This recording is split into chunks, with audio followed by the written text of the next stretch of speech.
today we'll see the theorem. This is very important theorem. Every finite integral domain is a field. Before going to the theorem, just we will go through the definitions. Integral domain. A ring R is said to be an integral domain if R is a commutative ring. It should satisfy the commutative property with respect to multiplication.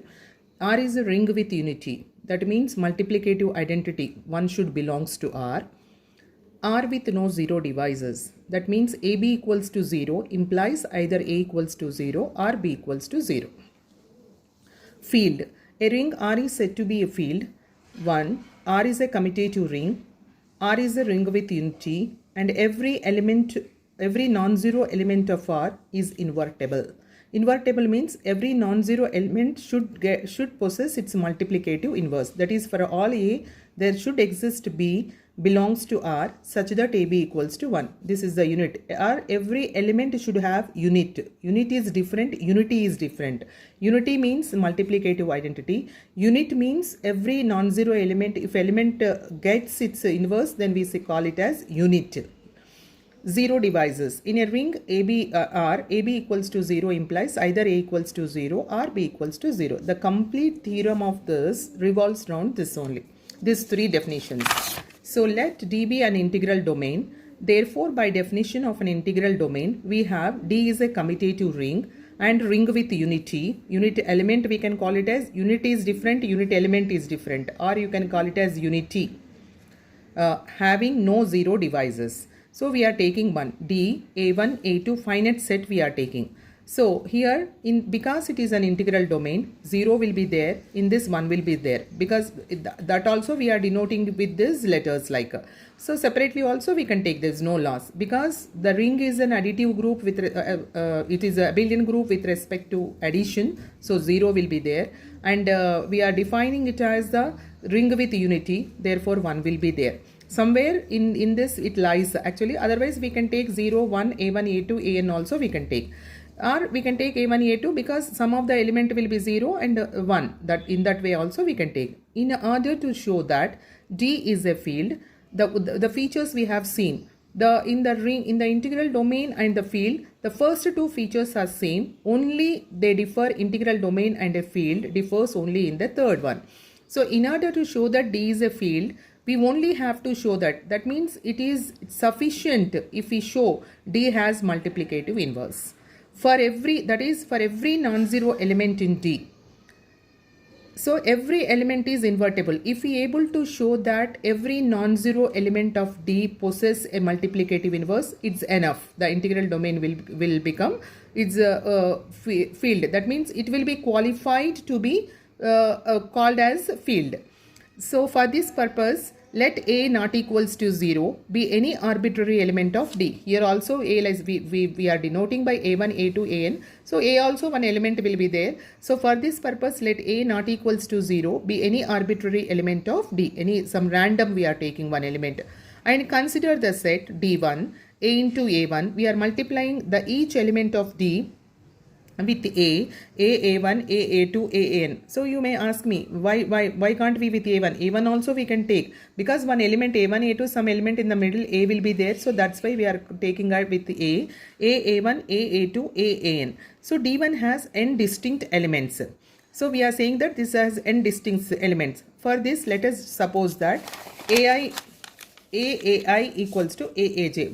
Because D1 is containing the products. So one product is equals to the other product we are taking. So AAI minus AAJ equals to 0. So A into AI minus AJ is equals to 0. Because the integral domain is with 0 divisors, these are the elements of integral domain. So it has no 0 divisors. So we started with A not equals to 0. Therefore AI minus AJ should be equals to 0. So implies AI equals to AJ. That means what we are getting, the two elements are same. These belongs to which set? These two AI and AJ belongs to the set integral domain, that set what we have taken D. So this is a contradiction because D has distinct elements. There also we have chosen D has n distinct elements A1, A2, AN. Consequently, these are not same means. Consequently, D1 has distinct products. So, but the elements of D1 are the elements of D. How we'll see. But the elements of D1 are the elements of D. How? the elements of D1 are how they will become, because you may be thinking like these are the products, know how they can be equal to. Just see, we look at the example 1 omega omega square, the cube roots of unity. Cube roots of unity. So we will take the multiplication, the composition table we will take 1 into 1 1, 1 into omega omega, 1 into omega square, omega into 1 omega, omega into omega, omega square, 1 omega into omega cube, that is equals to 1. So omega square, omega cube 1, omega square into omega square, omega 4. So that can be written as omega into omega cube 1. So if we take the product, see we observe here, the whatever product we are taking, these are the elements of your set only. I mean the group or ring, this one. Each row, this one we are taking, we are getting the same elements. That means if we take the products also, those are the elements of D. Here in D1 we have taken the products, product with some elements. So therefore D1 has n distinct products, but the elements of D1 are also the elements of D, placed in some order. Further, D has integral domain. D is an integral domain. So D is an integral domain means from the features of integral domain, it is a ring with unity. It is a ring with unity means one is there in the D.